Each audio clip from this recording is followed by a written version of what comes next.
Hi everyone. This week on my website I received a wonderful question from a teacher in Indiana named Amy.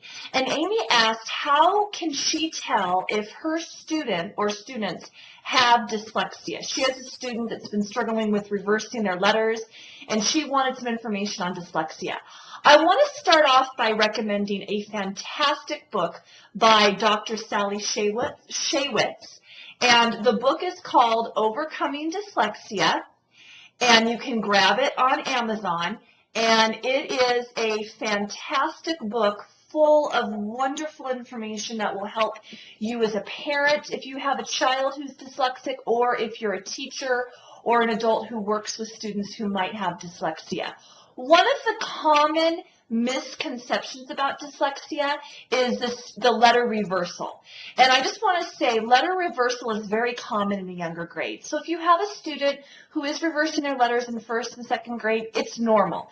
You start to really look at the child if they're going like into third grade and they're still reversing their letters, but that is not a main sign of dyslexia. There are many different symptoms and signs, and this has prompted me to do an article about dyslexia. It's a 3-part article. I did part 1 last week, so if you did not read that, you can head over to my blog, howtobeasuccessfulteacher.com, and get that information. But I'm also releasing a second part this week that I'm going to talk about what are the symptoms, the signs that are kind of flags to a teacher or a parent as to maybe this child does have a disability with dyslexia. One of them is it is hereditary.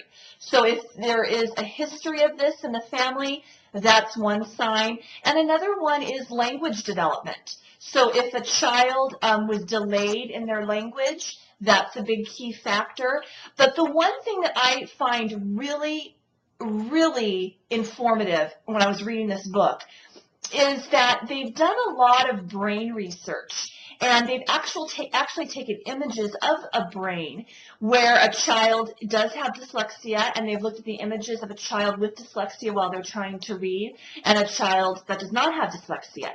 And the images show that on the children who do have dyslexia, there's a lot more activity in the frontal part of the brain because the brain is overcompensating for that.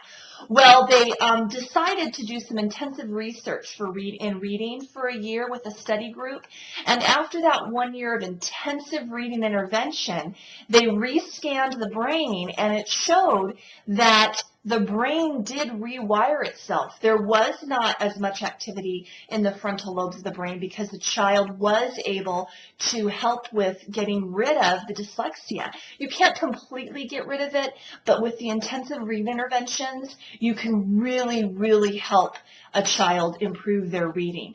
And I'll never forget at a workshop that I was at a couple of years ago, it was a big event put on by a company. Dr. Shaywitz was there, and she brought tears to my eyes when she said, teachers have the power to do what doctors cannot do, and that is rewire the brain for reading. And it just really touched me and really made me realize how powerful teachers are with what they can do with children and the success that it can create in them.